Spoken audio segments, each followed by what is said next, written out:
Comment installer une baignoire en îlot? Niveau de difficulté de marteau. Si vous disposez d'un peu d'espace dans votre salle de bain, vous pouvez installer une baignoire en îlot. Seule contrainte, il vous faudra prévoir le passage des canalisations d'eau et d'évacuation par le sol.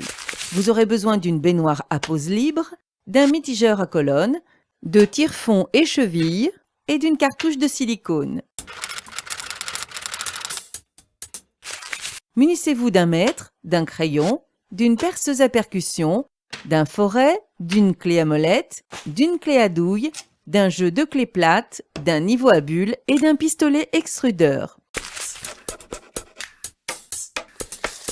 Où l'installer? La pose libre en îlot suppose un peu d'espace. L'idéal étant de disposer d'au moins 40 cm de dégagement autour de la baignoire pour circuler librement. L'évacuation. Le raccordement s'effectue sous la baignoire sur un tuyau d'évacuation en PVC de 40 mm de diamètre. Si la salle de bain est placée au-dessus d'un vide sanitaire accessible ou d'un sous-sol, il est facile de faire passer le tuyau jusqu'à se repiquer sur une colonne de chute verticale.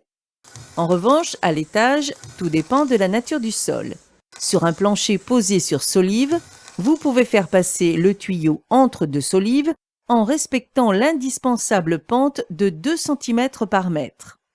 Le mitigeur colonne. Les mitigeurs dédiés aux baignoires en îlot reposent directement sur le sol, près du bord de la baignoire. Vous devez donc prévoir l'arrivée des tuyaux d'eau chaude et froide au niveau du socle du mitigeur.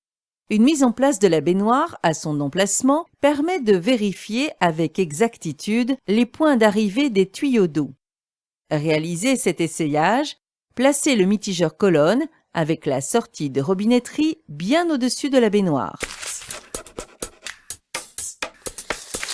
Le système de vidage. Après avoir mis votre baignoire sur le flanc, installez le vidage avec son joint d'étanchéité en suivant les indications de la notice. Le raccordement et calage. Fixez déjà une extrémité du flexible au siphon en fonction de votre modèle. Réglez les pieds en hauteur.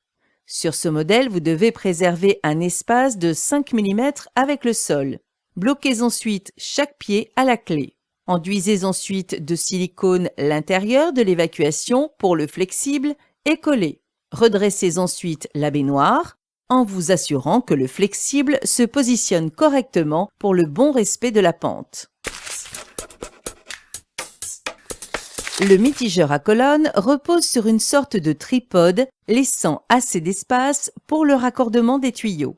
Repérez les 3 points de fixation, percez, installez les chevilles et vissez le tripode.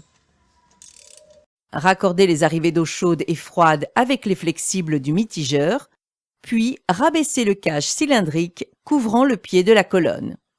Véritable sculpture au centre de la salle de bain, la baignoire en îlot donne le ton. Une installation propice à la détente, mais réservée aux grands espaces. Une question, un doute, un conseil? Contactez le 0810 634 634.